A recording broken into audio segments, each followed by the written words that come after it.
The Israeli Defense Force maintains a highly moral and progressive military institution.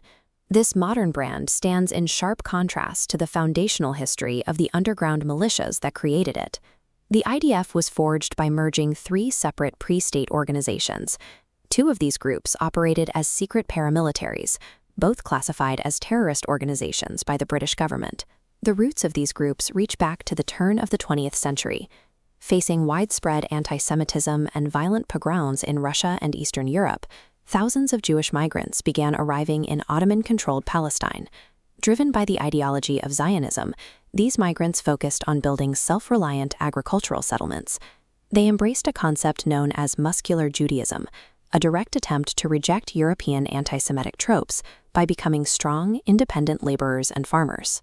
To protect these new outposts, the settlers formed localized guard units like Hashomer. Their goal was to replace local Arab watchmen with an exclusively Jewish security force. This commitment to total self-reliance established the essential framework for the future.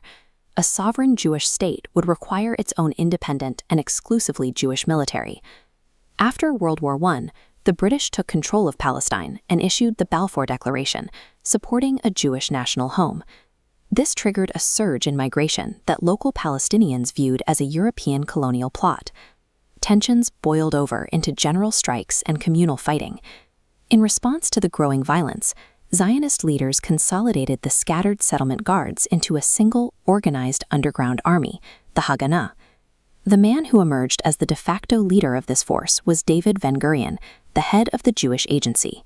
Ben-Gurion prioritized cooperation with the British and instituted a policy called havlagah, or restraint. He ordered the Haganah to focus strictly on defending Jewish settlements rather than launching offensive attacks against Palestinian villages. This moderation infuriated younger, hardline Zionists.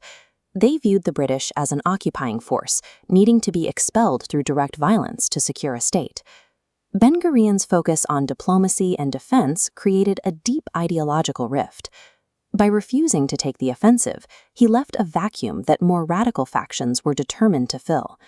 Frustrated by the Haganah's restraint, a group of senior commanders defected to form their own paramilitary organization, the Irgun. The Irgun followed the revisionist Zionism of Ze'ev Jabotinsky. He argued that native resistance could only be broken by an iron wall of force, a military strength so overwhelming that the local population would have no choice but to capitulate.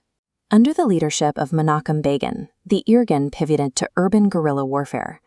They targeted British infrastructure, police stations, and famously used explosives to destroy the British administrative headquarters at the King David Hotel. In 1940, an even more extreme faction split from the Irgun. This was the Lehigh, led by Avraham Stern.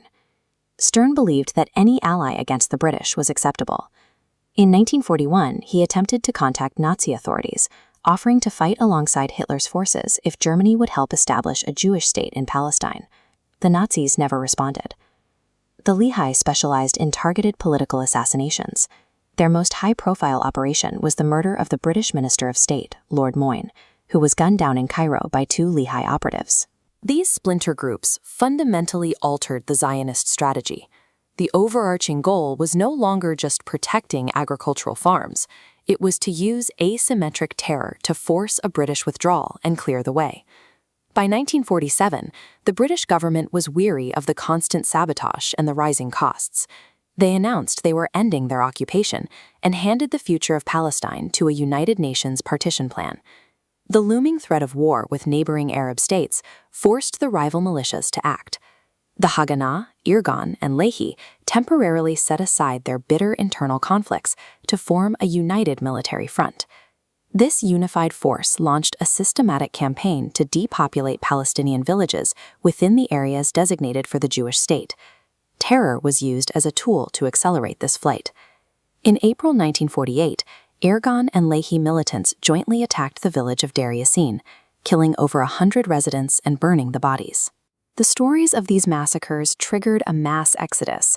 By the time the war ended, 750,000 Palestinians had been displaced from their homes, an event they refer to as the Nakba, or the catastrophe. The territorial foundations of the new state were not secured through UN diplomacy, but through the coordinated and tactical application of mass displacement by the United Militias. In May 1948, Israel declared itself a state.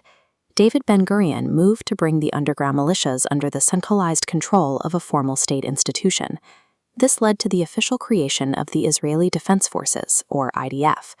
The new national army absorbed the ranks and equipment of the Haganah, the Irgun, and the Lehi. The new state faced immediate internal conflict. After Lehi operatives assassinated UN mediator Folke Bernadotte in 1948, the government was forced to legally suppress the radical group, arresting its members and officially disbanding the militia.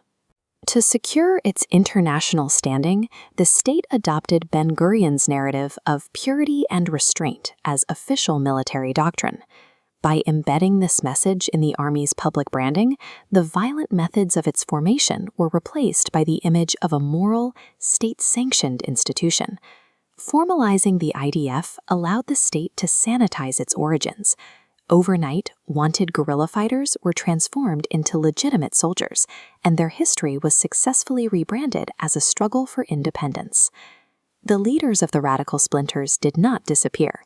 The commanders of the Irgun and Lehi formed the Herut Party, ensuring that Jabotinsky's expansionist ideology remained a central part of Israeli politics.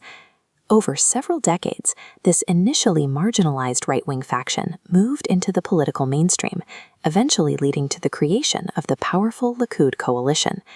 Eventually, the commanders of the underground occupied the highest office in the country. Irgun leader Menachem Begin and Lehi leader Yitzhak Shamir were both elected Prime Minister of Israel. This lineage continues into the current era. The expansionist ideology of the founding militants mentored the next generation of leadership, forming an unbroken ideological chain that leads directly to Benjamin Netanyahu. The Iron Wall doctrine developed by the 1930s underground moved from the shadows to the seat of government. These former paramilitary commanders successfully converted their expansionist tactics into the enduring bedrock of modern Israel's ruling class and military structure.